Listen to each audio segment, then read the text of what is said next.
el de octubre, luego llego a casa, lo veo, no se escuchaba nada y tuve que grabarlo otra vez todo. Y digo, madre mía. Venga, vamos con esto.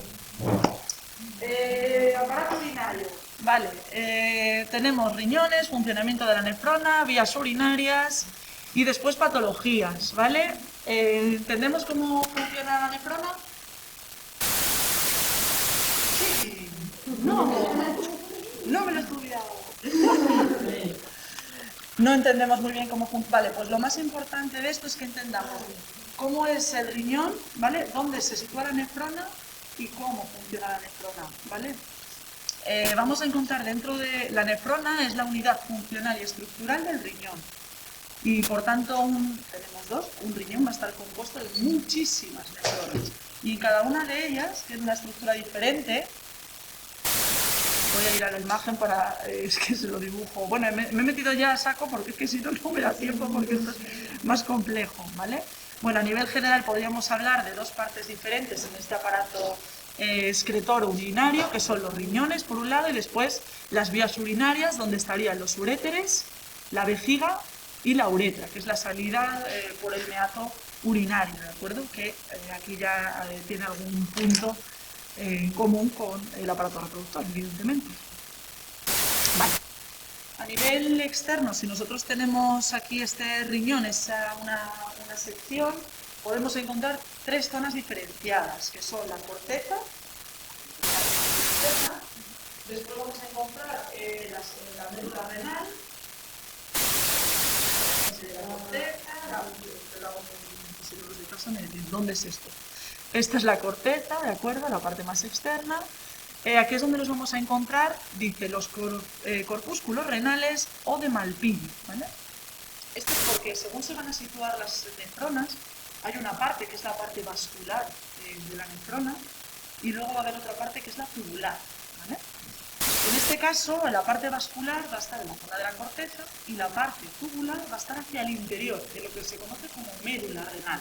Y la médula renal va a estar representada por esta especie de pirámides que tenemos aquí. Es decir, que, claro, hablamos primero de esto y luego decimos, unidad funcional nefrona. Sí, pero ¿dónde está?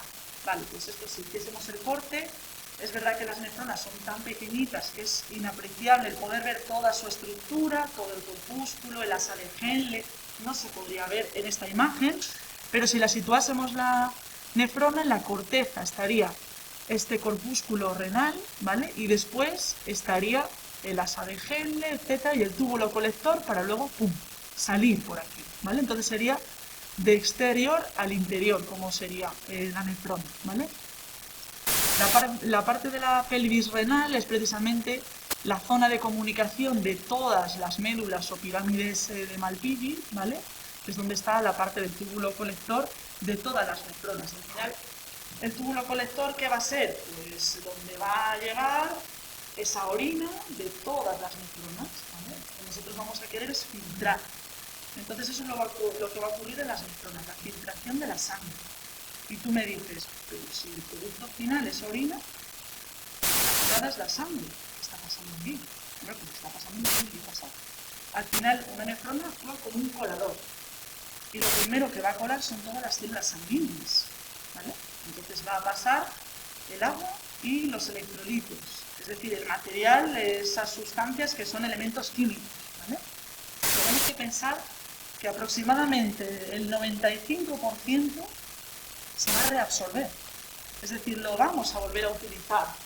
Es decir, que de ese litro y medio de sangre que dice que fluye por la nefrona, la secreción va a ser de 125 mililitros, pero todo se va a reabsorber.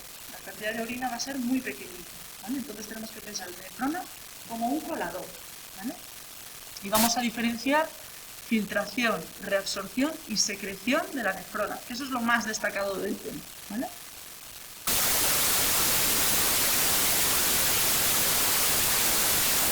Mira, voy a ir a esta imagen y sobre esta os voy a explicar alguna cosita, ¿vale? No porque lo demás no sea importante, porque es todas las partes que las voy a mencionar aquí, ¿vale? Pero bueno, si yo hiciese un poquito de lupa, aquí nos encontramos la cápsula de Bowman, ¿vale? La cápsula de Bowman está englobando el glomérulo y toda la arteria aferente, ¿vale? O arteriola aferente. Cuando nosotros veíamos el sistema nervioso, también veíamos los apellidos de aferente y eferente, ¿vale? Aferente siempre va a indicar entrada. Acordaos, la A es la primera, entrada. Eferente, salida. Y aquí se acopla lo mismo, ¿vale? Entonces, va a entrar, en este caso nefrona, la arteriola aferente. Y va a salir la deferente, ¿vale? ¿Por qué? Porque va a llegar aquí a esta parte del glomérulo y aquí va a haber un intercambio, ¿de acuerdo? Aquí va a ocurrir la filtración.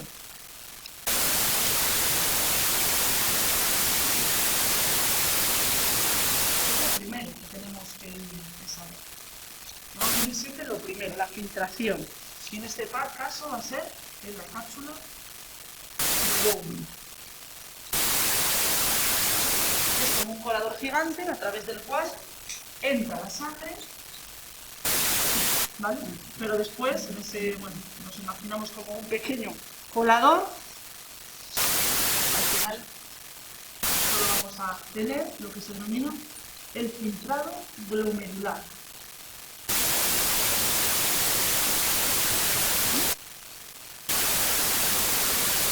Está formado por agua más sustancias solubles. Pero no pasan las células sanguíneas, por eso, si no hay ningún problema, no debería aparecer sangre en la orina. Si hay algún problema es porque aquí ha fallado algo. Ese colador no está bien.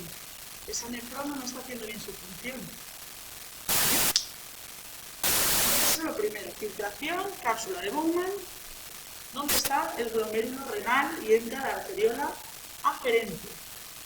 Viene la sangre y de ahí tenemos un filtrado glomerular. Fijaos que más o menos entra 1 litro, 1,1 litro de sangre y del filtrado tenemos unos 120 mililitros.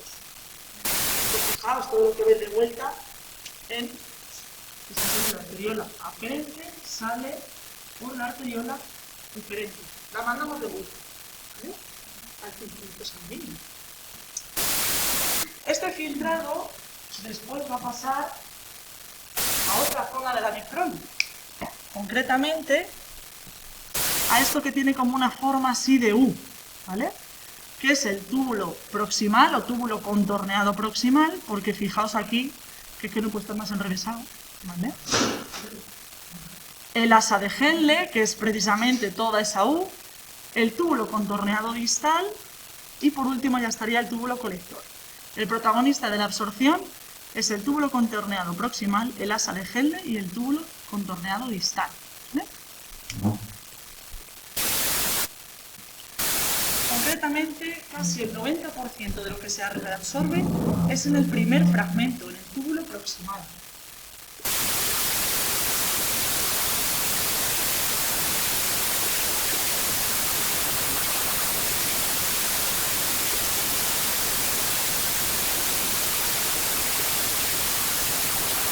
Lo que se reabsorbe es porque, oye, que no se me escape, que me sigue haciendo falta, ¿vale?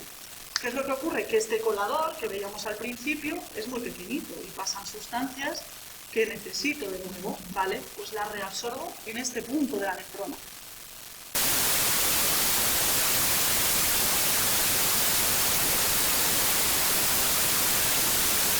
Aquí si nos vamos directamente a las zonas en las cuales pues vamos a reabsorber, por ejemplo en la parte... Tenemos reabsorción de sodio en la primera zona, por ejemplo, en el túbulo proximal. Después tendríamos agua, cloro y potasio en la zona del asa de Henle y en el túbulo contorneado distal volveríamos a tener agua. Pero, por ejemplo, este cuadradito del que estoy hablando, que está aquí en fisiología, voy a hablar de él a nivel general, lo que se reabsorbe. No es necesario que sepáis exactamente cada una de las partes qué es lo que se reabsorbe, porque quiero que os quedéis con la idea general de qué es lo que ocurre, ¿vale? Que ya es suficiente. En esta parte es muy importante dos hormonas que están escritas, Lili. Túbulo distal, si se escribo fácil. Distal. ¿A qué es donde ocurre eso? La reabsorción. Y aquí estamos hablando y se mencionan dos hormonas diferentes. La angiotensina 2, que está por aquí, y tres, la aldosterona y la ADH, que es la hormona antidiurética, ¿vale? En este caso las hemos visto ya en el sistema endocrino, pero la primera no, angiotensina 2 era nueva. Aquí resulta que es muy importante conocer lo que ocurre con el sistema renina, angiotensina, aldosterona. ¿Cuál? Y un vídeo, no sé si lo habéis visto, la unidad interactiva de esta parte, ¿vale? Pero os lo voy a intentar resumir un montón, ¿vale? Me estáis siguiendo desde casa, que a lo mejor estoy bailando un poco en la presentación. Sí, vale, estupendo. Aquí estoy, vale. En este caso, ¿qué ocurre con este sistema? Vale, tenemos que pensar que el sistema renina, angiotensina, aldosterona es importantísimo para mantener la presión arterial, ¿vale? Es para lo que sirve básicamente y se ve activado cuando tenemos una disminución de la presión arterial brutal. ¿Y eso por qué puede ser? ¿Por qué no puede bajar la presión arterial de repente? Por un corte, una hemorragia, ¿vale? Al final, ¿cuál va a ser tiene que haber una vía de escape para que no haya presión? La presión se alivia en este caso con un corte, con una hemorragia. Eso es lo primero, ¿vale?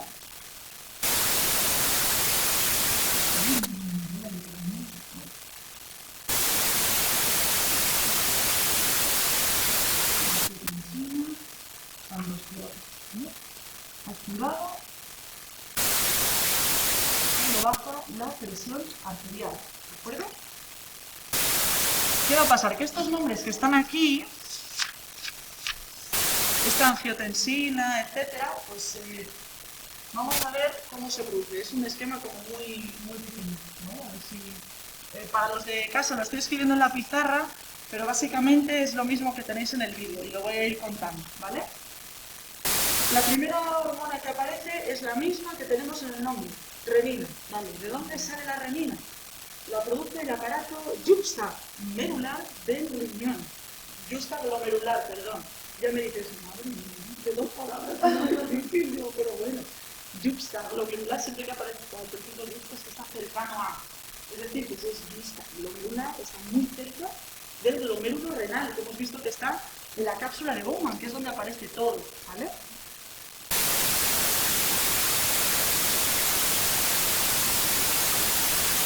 Este aparato yuxtaglomerular va a producir una enzima que se llama renina. ¿Qué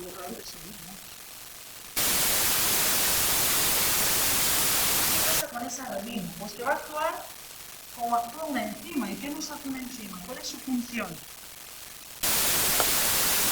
Una enzima tiene como función ayudar a que ocurra un cambio, en este caso en un componente. Va a hacer normalmente que sea más rápido ese proceso, ¿vale? Entonces lo que va a hacer es que el angiotensinógeno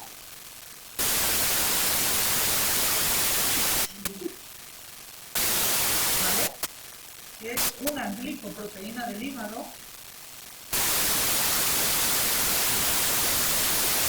la va a convertir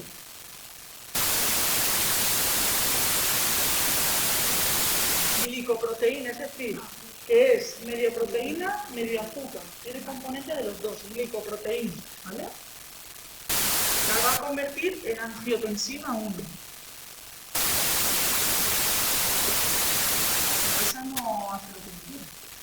La angiotensina 1 tiene que evolucionar todavía más. Angiotensina 2.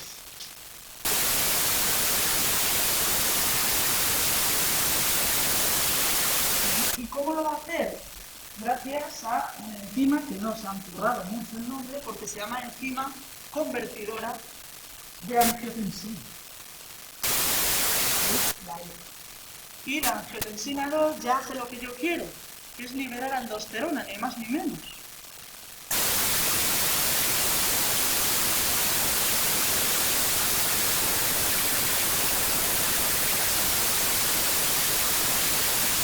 Y la aldosterona, como vimos en el sistema endocrino, se libera en la corteza de las glándulas suprarrenales, es decir, que está muy cerquita todo este proceso.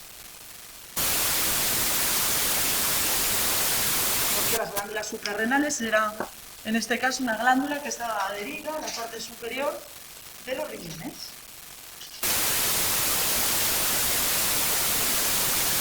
Y la aldosterona es muy importante precisamente pues, para lo que habíamos visto, para la reabsorción, sobre todo de ese sodio. Como habíamos visto, al principio del todo, la bomba sodio-potasio es muy importante en nuestro organismo, porque siempre van como juntas, ¿vale? Entonces, lo que las pasa es que si una está dentro, la otra tiene que estar fuera, y al revés, son como amigos pero enemigos a la vez, ¿vale? Entonces, lo que suele ocurrir es que, y de hecho es muy importante, por ejemplo, igual habéis oído hablar del potasio y la contracción cardíaca, ¿vale? Tú puedes tener incluso un infarto dependiendo de los niveles de potasio que tengas, ¿vale? Porque habitualmente lo que se hace en esta bomba es que los iones de sodio van a ir hacia afuera y los de potasio pues van a ir para adentro. Entonces, esa aldosterona nos va a regular mucho esto, y es a donde queremos llegar con este sistema renina, angiotensina y aldosterona, ¿vale? Y por eso son importantes en esta zona de absorción, que es, como decíamos, bueno, lo he borrado aquí, pero la parte tubular de la nefrona, ¿vale? Porque es donde van a activarse este tipo de hormonas. Y por eso estaba aquí la angiotensina 2, que es la que va a producir aldosterona, como estaba explicando. Y también en esta zona del tubo distal, es decir, ya la parte final, nos aparece la antidiurética, la ADH. En este caso, diuresis, ¿qué significa? Eliminación de líquidos, es diuresis. Si es antidiurética, retención de líquido, ¿vale? Y eso tú dices, pues eso no me interesa. Claro, es que cuando está la ADH trastocada es cuando tenemos una retención de líquidos, pero que se sitúa en zonas que provoca edemas, ¿vale? Como pues en los tobillos, sobre todo en mujeres embarazadas es muy habitual tener descompensada la ADH, tenemos una retención de líquidos que no te quitas el anillo, te lo quitas. Y en los tobillos hinchados, pero porque hay una descompensación, pero una cosa es retener líquidos y otra es reabsorber lo que nos hace falta, es lo que está pasando en esta zona, ¿vale? Y después tendríamos la última función, que sería la secreción tubular, ¿vale? En este caso no es exactamente lo mismo que excreción por donde ocurre, pero por definición es casi lo mismo. Determinadas sustancias pasan desde las células que forman la pared del tubo colector, el último, hasta su luz, es decir, hacia donde se va a eliminar, ¿vale? Y, por ejemplo, pues el potasio y los fármacos se suelen eliminar por esta vía, porque no lo queremos, y el potasio, además de la orina, también se puede eliminar a través de las heces, ¿vale? Y de fisiología, esto sería como la parte más importante, el saber dónde ocurre cada cosa, y la parte, voy a hacer otra vez, ¿vale? El conducto de Bellini es donde desemboca el túbulo colector, pero vaya, con túbulo colector es suficiente para que conozcamos ese nombre, ¿vale? Entonces aquí, cuando nos fijamos en este esquema, tenemos que ver lo rosa. No nos tenemos que fijar en la parte azul y la parte roja. ¿Qué está representando la parte azul y la parte roja? En este caso, bueno, probablemente ya estaríamos hablando de capilares, aunque aquí ya no han asociado diámetros, etcétera, pero serían capilares con sangre oxigenada y desoxigenada, como hemos visto, ¿vale? Pero nos acordamos de la de entrada, arteriola aferente, y la de salida, que sería esa arteriola eferente, ¿vale? Muy bien, ¿esto bien? ¿Lo habéis entendido más o menos? ¿Desde casita? Perfecto. Después, si nos vamos un poquito, bajamos, tendríamos las vías urinarias con los uréteres, la vejiga y la uretra. Aquí ya tenemos formada la orina, no va a haber modificaciones en cuanto a composición, ¿vale? Simplemente lo que queremos es canalizarlo al exterior y eliminarlo. En el caso de los uréteres, son dos conductos que se consideran musculares, son, bueno, de 25 centímetros, pero muy estrechitos, que van a llegar en este caso a la vejiga urinaria, por definición órgano hueco, que está en la sínfisis púbica. ¿Os acordáis dónde se posicionaba el pubis? La sínfisis en este caso era la zona de unión donde teníamos de la zona de la pelvis, que había varios huesos que estaban implicados, ¿vale? Y después tenemos la uretra, es un tubo que comunica la vejiga con lo exterior, y en este caso ese orificio que es el exterior es el meato urinario. Aquí sobre todo, pues que no confundamos un término con otro, ¿vale? Que si os defino uno, pues sepáis que estoy hablando de la vejiga, de los uréteres o de la uretra, ¿vale? Y el orden que lleva cada uno de ellos. Sobre esto, pues nada más. Ya nos iríamos a la parte de patologías. Aquí tenemos semiología, que es vocabulario referente a signos y síntomas. Y claro, es que esto es mucho, ¿eh? Entonces, bueno, pues a lo mejor si nos vamos a alguno así más destacado, podría ser la poliuria, ¿vale? La poliuria la vimos como uno de las 3 P's de la diabetes, por ejemplo, polifagia, polidipsia, poliuria, un aumento de esa diuresis, del volumen, en este caso miccionado, entonces, bueno, pues lo destacaría un poquito. Al igual que, por ejemplo, hematuria o proteinuria, por la habitualidad con la que podemos hablar de estos conceptos. Siempre intento ir no a lo más rebuscado, a, bueno, lo que nos pueda servir un poco más. Hematuria es cuando aparece esa sangre en la orina, o proteinuria cuando tenemos proteínas en la orina, por alguna dieta, por ejemplo, que tengamos muy rica. Se asocia clarísimamente a una patología renal siempre que tenemos proteinuria.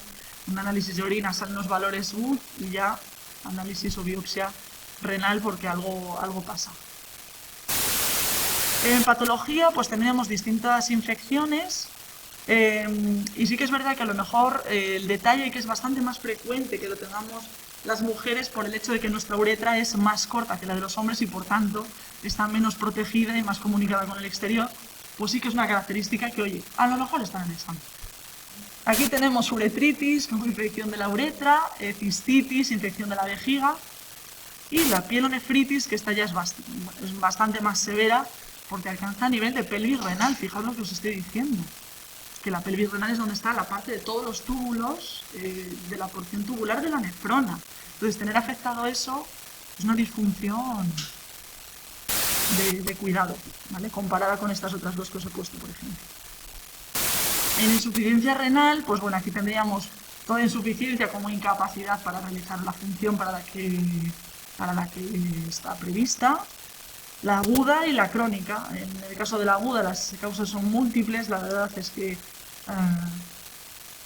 de correspondientes efectos tóxicos, un familiar, por ejemplo, mío ahora mismo tiene una insuficiencia renal aguda y ha sido por un fármaco, pero hasta que han visto que era por un fármaco han tardado muchísimo y de hecho ahora mismo le han dicho, y es súper joven además, que probablemente tenga esa insuficiencia y no la recupere.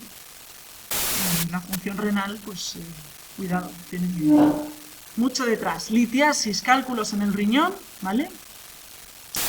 Y dice, el cuadro clínico que produce es el cólico renal. Os quería meter ahí la palabra cólico, porque es un tipo de dolor que se diagnostica cuando es excesivamente agudo el cólico, ¿vale? El cólico renal. Y bueno, aquí pues algún ejemplo de cómo nos lo tendríamos en esta zona ya, fijaos.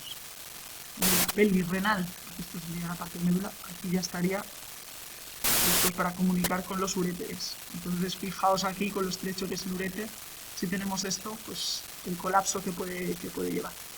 Y por último, cáncer de riñón, que casi siempre os pongo como último ese cáncer, el tumor maligno, neoplasia frecuente, los que afectan al aparato urinario, donde se destaca la hematuria, la presencia de una masa en el flanco, en la parte del tejido del riñón, pero vamos, que sobre todo que el tratamiento sería la extirpación o nefrectomía. Pero vaya, por ejemplo, en el cáncer no es algo que seguramente os ponga, me diría algo más característico de la enfermedad, como una litiasis o una insuficiencia, ¿vale? ¿Dudas? ¿Bien? Desde casita contadme y voy al siguiente.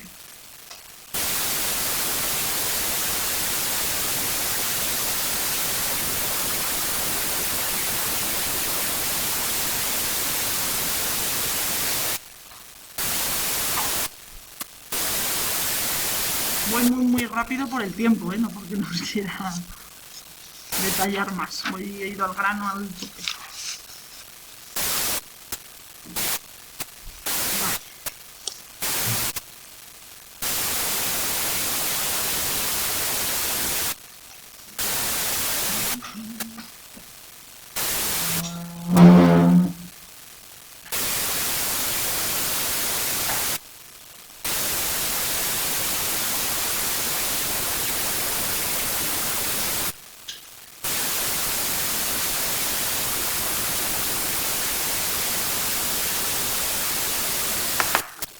Vale, a ver qué me después, si me después en el chat. Todo ok.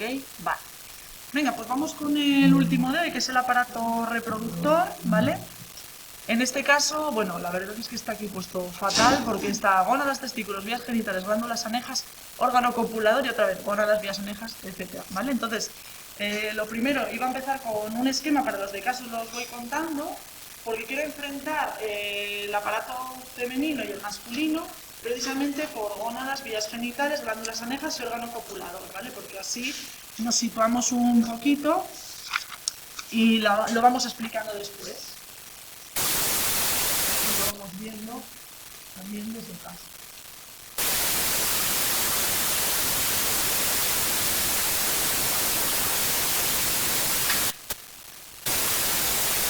En las gónadas masculinas tenemos los testículos, así.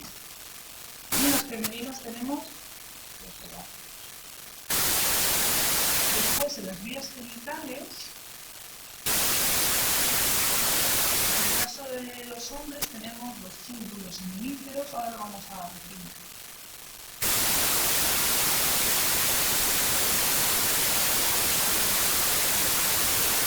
Epidídimo, conductos deferentes,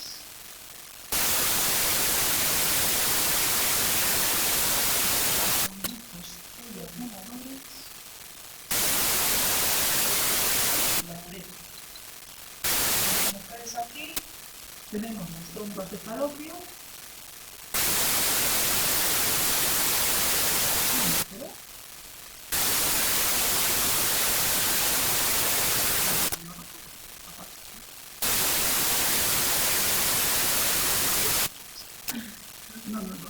las glándulas anejas.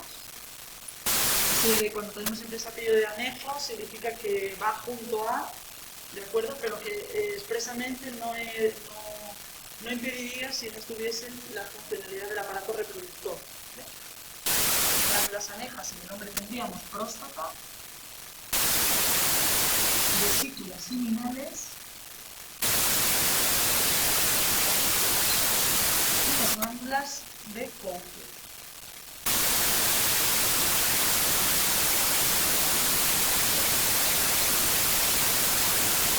De los anejos del femenino solo tenemos las glándulas de Bartolini.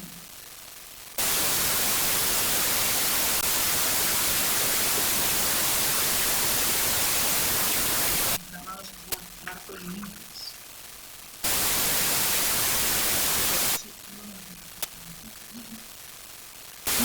En órgano copulador, donde teníamos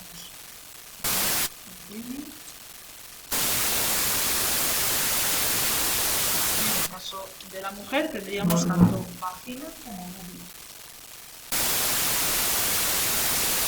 En el caso de la vulva, bueno, pues ahora vemos las subpartes que podemos encontrar.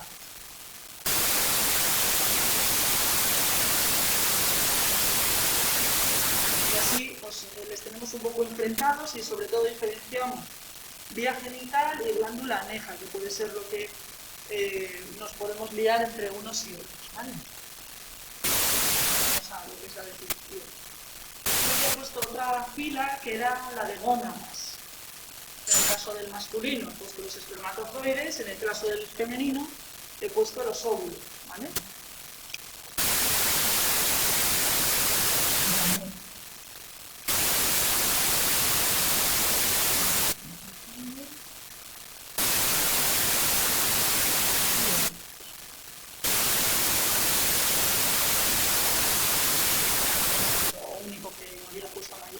Y así como que lo tienes esquemita más claro.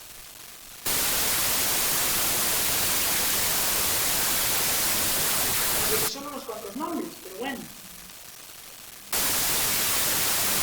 Yo creo que sí, ¿verdad? Esto nos suena más. ¿Lo tenéis ya? ¿Sí? ¿No? Vale. Bueno, al principio el tema empieza con los caracteres sexuales. Lo estáis viendo desde casa, ¿no? Sí. En este caso, bueno, pues recordamos que tenemos 23 pares de cromosomas, 22 que se denominan autosómicos o somáticos, y uno que corresponde a los cromosomas sexuales, XY en el caso de hombres y XX en el caso de mujeres, ¿vale? Y aquí tendríamos un ejemplo de una imagen con microscopía de cómo se verían. Podemos determinar los caracteres sexuales primarios y secundarios. En el caso de los primarios vienen determinadas por las gónadas, básicamente, y los secundarios son todos aquellos adheridos que aparecen por el incremento de la actividad hormonal de hormonas precisamente de tipo sexual. En el caso de los hombres, testosterona, y en el caso de las mujeres, progesterona y estrógenos, que son los característicos, ¿vale? Entonces, bueno, aquí tenéis características, que seguro que hay una preguntita de esto, pues cuáles son los característicos de hombre o mujer, ¿vale? Sin problema. Cuando ya nos vamos a la anatomía propia, empezamos por el masculino, es donde nos encontramos, bueno, pues todo esto que estamos, de lo que estamos hablando, esta parte de la izquierda, ¿vale? Los testículos son las gónadas en el hombre, que se denominan testículos, ¿vale? Y los gametos que se van a producir son los espermatozoides. Parece muy fácil cuando lo ves, pero luego de repente en el examen tipo test te cambio gónada por gameto y que no lo vemos. Porque es verdad, al final los fallos era así, soy así de pilla, o sea, es el cambio que te pongo en el examen tipo test, a lo mejor te defino gameto y resulta que luego te pongo gónada, entonces eso es lo que está. Entonces eso como que tiene que quedar muy claro, y también, ¿vale? Pues lo que se me ha dicho, la hormona característica es la testosterona. La hormona sexual del aparato masculino, entonces vamos a tener estrógenos y progesterona en el femenino. Aunque cuando hablamos de ciclo ovárico aparecen unas cuantas más. La hormona luteinizante, la folículo estimulante, la HL, la FSH, ¿vale? Entonces, bueno, pues ahí vamos a ver qué es lo importante realmente. En este caso, bueno, definición de testículo, órganos de forma ovalada que se encuentran alojados dentro del escroto. En este caso, por la temperatura a la que tienen que estar los espermatozoides, que es un poquito más cálida, pues necesitamos que estén dentro de esa bolsa escrotal, pero bajan un poquito de su posición habitual y van bajando conforme el niño va madurando, ¿vale? En el caso de las vías genitales, por definición, son los sitios por los que van a circular los espermatozoides. Es la diferencia con las glándulas anejas. Por las glándulas anejas no van a viajar los espermatozoides, ¿vale? Por eso se denominan vías genitales. Y en este caso tenemos esas 5 túbulos seminíferos. En este caso es donde se van a formar los espermatozoides. Formación.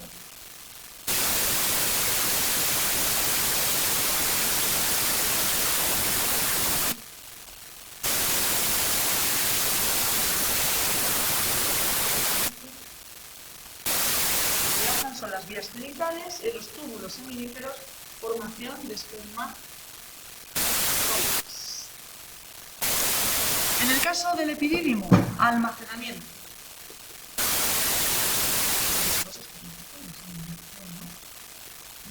Ahora lo vemos en la imagen. Conductos deferentes. En este caso, lo que nos vamos a encontrar es que son contráctiles y por tanto favorecen el semen que vaya moviéndose.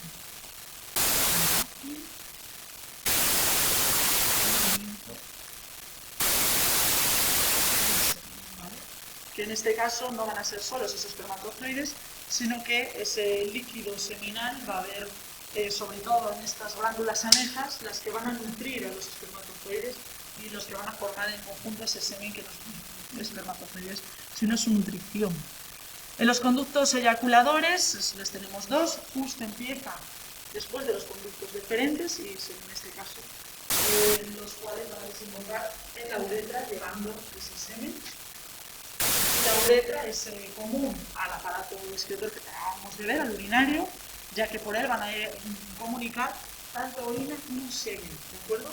De hecho, por eso en la uretra tenemos que basificarla un poco, que lo ponen en algún apartado, ¿vale? Debido a la acidez en los cambios de pH entre la orina y el semen, ¿vale? En este caso, si no hubiese una sustancia para masificarlo, pues perdería la efectividad de los espermatozoides al viajar por el mismo orificio, por el mismo canal.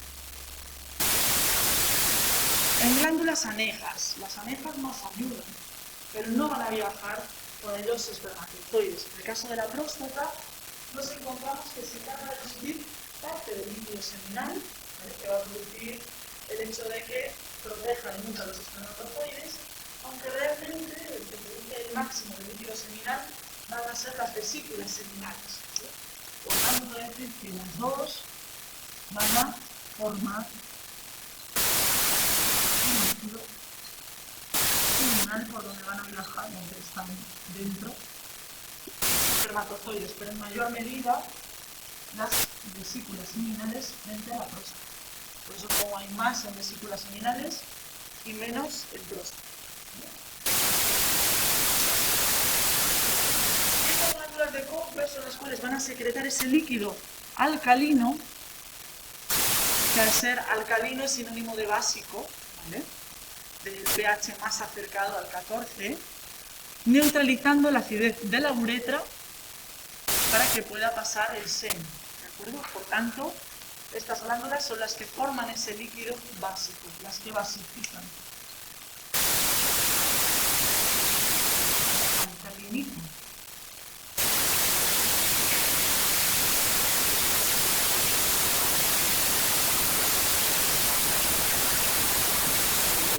¿Vale? Y ya nos faltaría el órgano copulador, que en este caso es el pene. Conocemos definición del órgano eréctil, ¿de acuerdo? Y podríamos destacar pues la parte anterior, la grande, y el repliegue, que es el prepucio. Por eso os he puesto ahí estas dos palabras en subrayadita, ¿vale? De lo demás no es necesario, es ya más específico. Y si nos vamos a la del femenino, pues aquí nos encontraríamos unos cuantos nombres menos, ¿verdad? Ahora que tenemos en la comparativa, tenemos menos nombres, ¿vale? En los gametos nos encontramos los óvulos. Ah, por cierto, ¿cómo es la formación? ¿Cómo se denomina la formación de espermatozoides? Espermatogénesis, y de óvulos, ovogénesis, ¿vale?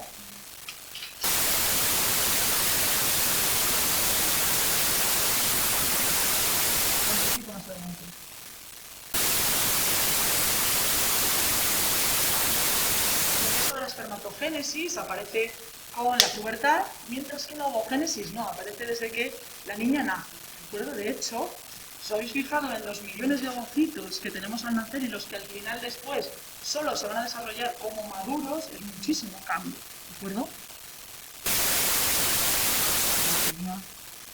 Ahora vuelvo aquí. Fijaos, los óvulos son células de gran tamaño que se forman dentro de los ovarios en unas cavidades llamadas folículos. Cuando nace una niña, en sus ovarios hay unos 400.000 ovocitos, de los cuales cerca de 400 serán los que se madurarán en óvulos. Y fijaos la cantidad de ovocitos que se pierden, ¿de acuerdo? De hecho, al final en el aparato femenino está tan... bueno, es algo como muy habitual, es decir, estás ovulando, por ejemplo, y al final luego son ovocitos, que realmente no llegan a la maduración de óvulo, pero bueno, está como la terminología bastante utilizada. Aquí tendríamos como gónadas los ovarios, están situadas en la cavidad pélvica, forma de almendra y tamaño distinto dependiendo de la edad de la mujer. En este caso, en la parte femenina, tiene doble función estas gónadas, tanto producir los óvulos como secretar hormonas sexuales femeninas como son los estrógenos y la progesterona. Por eso hablamos de ciclo sexual y dentro del ciclo sexual el ciclo ovárico y el ciclo menstrual, ¿vale? Porque tenemos esa doble función. Cuando estamos hablando del ciclo ovárico, nos referimos sobre todo a los niveles de estas hormonas más la foliculoestimulante y la del cuerpo lúteo, ¿vale?, a lo largo de los días del mes.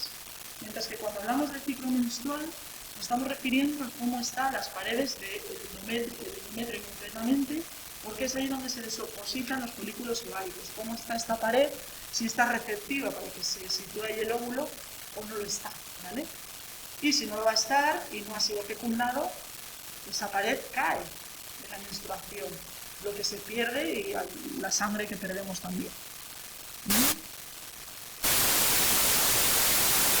Vale, fijaos, por ejemplo, aquí esta frase nos dice: las células sexuales o óvulos, antes de estar maduros, se encuentran en los folículos de Graf, pero cuando el óvulo sale del ovario, este folículo degenera y pasa a llamarse cuerpo lúteo o cuerpo amarillo, ¿vale? Entonces, aquí hay bastantes nombres y puede dar lugar a dudas, entonces quería simplificarlo un poquito, ¿vale? Simplemente quedarnos con que estas gónadas, estos óvulos, los vamos a encontrar dentro de unos folículos, ¿vale? Por eso la hormona folículo estimulante es aquella en la cual el óvulo puede sobrevivir sin problema, ¿vale?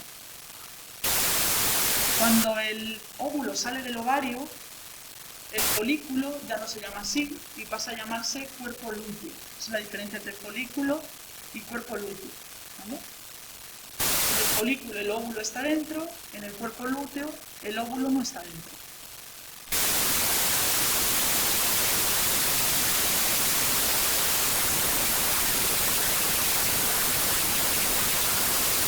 Sí, ahora mismo, mira, pues ahora te hago la foto. No está muy de foto, pero sí te la hago. ¿Ves? No sé lo que es la pizarra, porque ahora mismo se entiende poco. Pero bueno, ahora prefiero te lo hago en Word y te lo subo, que queda más bonito. Vale, entonces esa es la diferencia entre folículo y cuerpo lúteo. El cuerpo lúteo es cuando en este caso el óvulo sale del ovario. Lo que queda ya no es folículo, es como un folículo degenerado y se llama cuerpo lúteo, ¿vale? Pero simplemente es eso. No hace falta que sepamos que es de Graf, porque de hecho hay 3 folículos, primero, secundario y de Graf, y para nosotros eso ya es un jaleo, ¿vale? Vías genitales. En este caso, pues al igual que decíamos que las vías genitales masculinas era por donde iba a viajar el espermatozoide, pues en este caso será por donde iba a viajar el óvulo. Y tenemos las trompas de falopio y el útero. En las trompas de falopio son 2 tubos que tienen forma de un embudo un poquito alargado. Y van desde los ovarios hasta los laterales del útero. Y lo que van a hacer básicamente es recoger el óvulo que se ha desprendido de ese ovario, ¿vale? Y llevarlo hasta el útero.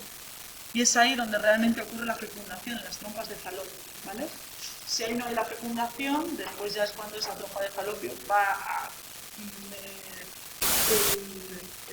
el óvulo que está ahí pues, va a desprender y va a pasar a el útero, ¿vale?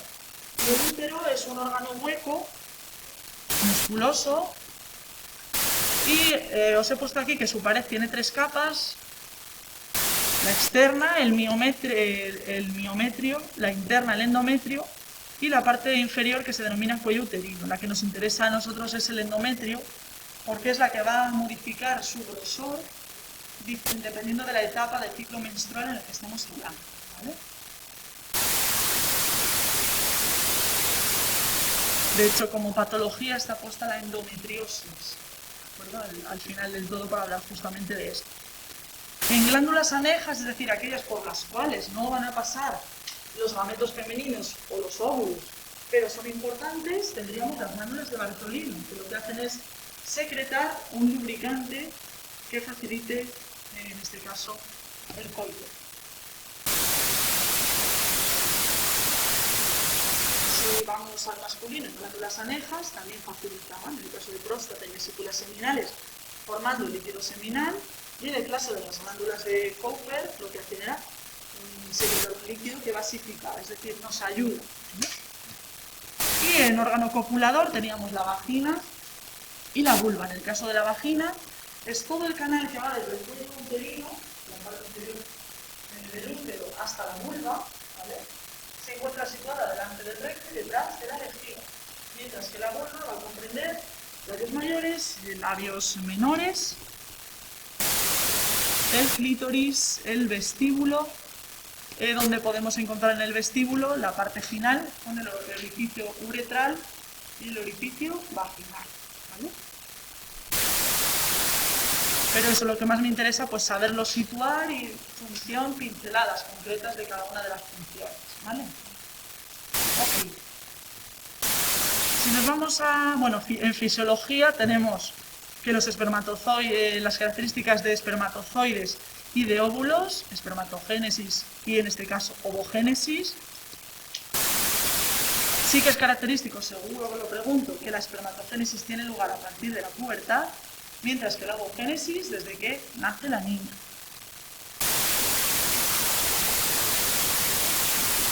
Y aquí, hombre, pues nos encontramos en el óvulo. Es que, bueno, esto además que es muy interesante ver cómo después se da mediante fecundación, cómo ese epitelio después se puede desarrollar, va a formar pues, todas las estructuras dentro del saco embrionario, por ejemplo, pero eso no es, ya no forma parte de nuestro temario, así que nada más. Y aquí, pues que dentro del ciclo sexual femenino distinguimos el ciclo ovárico y el ciclo menstrual. Y voy a ir a la imagen que está aquí, que me gusta mucho.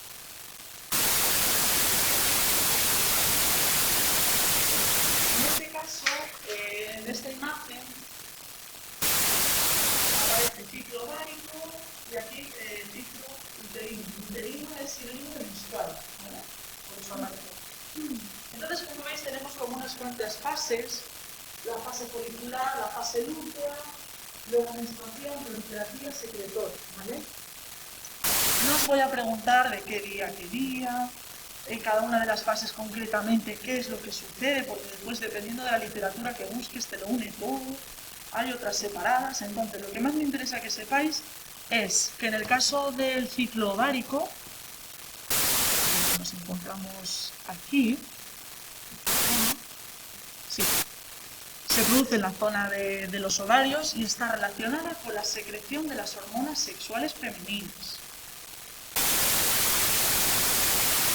Y que conozcamos los nombres de estrógenos, progesterona, hormona folículo estimulante y hormona luteinizante. Esos 4 nombres, ¿vale? Que lo relacionamos con el ciclo ovárico.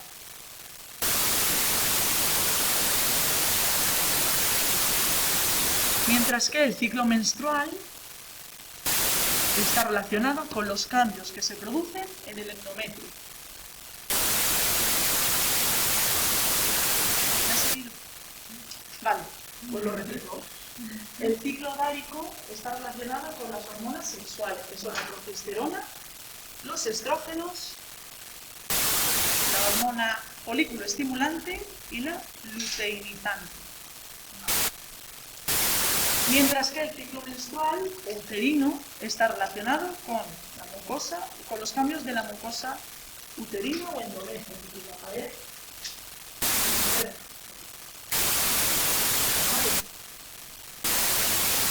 Porque tendría mucho más para poderse decir, pero al final es mucho temario y es lo que más me interesa para diferenciarlo, porque me parece lo más práctico, ¿vale? Desde casa, bien, sí. Patología que nos encontramos aquí, pues hay específica del reproductor masculino y el femenino.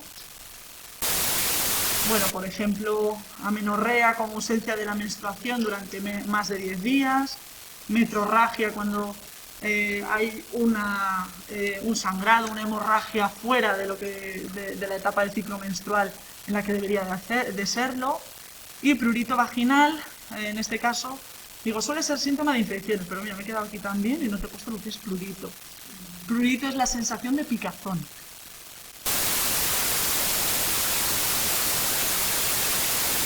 Bueno, tenemos, por ejemplo, la varicela, es una sensación de prurito muy grande, de no contenerse, ¿de acuerdo? Pues prurito vaginal, esas, ¿vale? Pues mira que bien me he quedado aquí. Mira, además tiene pinta de que se me ha a lo mejor cortado o me llamaron por teléfono. En la masculina tenemos fimosis, como estrechez del prepucio, en la cual al no poder cubrir el glande, pues hay que hacer un pequeño corte para ensancharlo un poco, es bastante habitual. Criptocardia es cuando tenemos la ausencia de 1 o 2 testículos en las bolsas escrotales.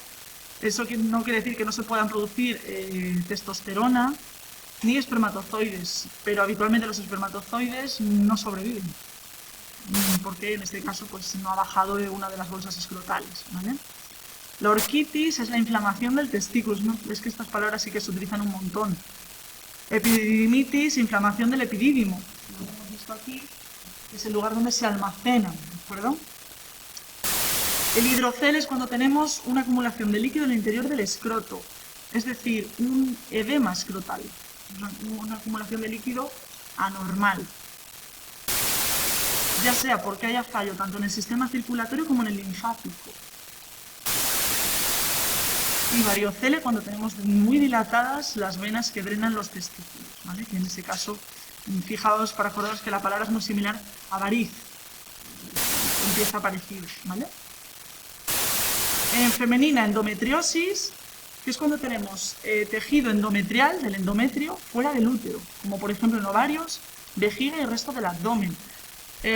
Esto suele deberse a, por ejemplo, tener una menstruación muy dolorosa, extremadamente dolorosa, porque al final lo que está ocurriendo es que se está inflamando esa región y es mucho más abundante de lo que debería, está en lugares donde no debería estar, ¿vale?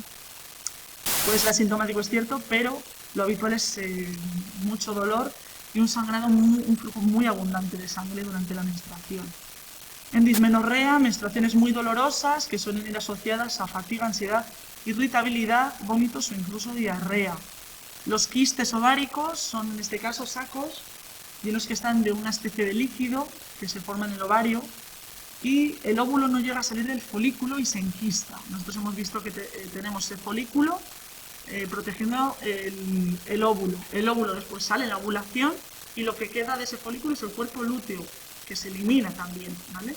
Si no se elimina, se enquista. Entonces están quedándonos un montón de quistes ováricos ahí. Y un embarazo ectópico también, en este caso es cuando se desarrolla fuera del útero, concretamente las trompas de falopio. Entonces os podéis imaginar que en ese ambiente es imposible que el feto sobreviva, ¿vale? Muy bien, pues hasta aquí. Ahora tenéis con Elena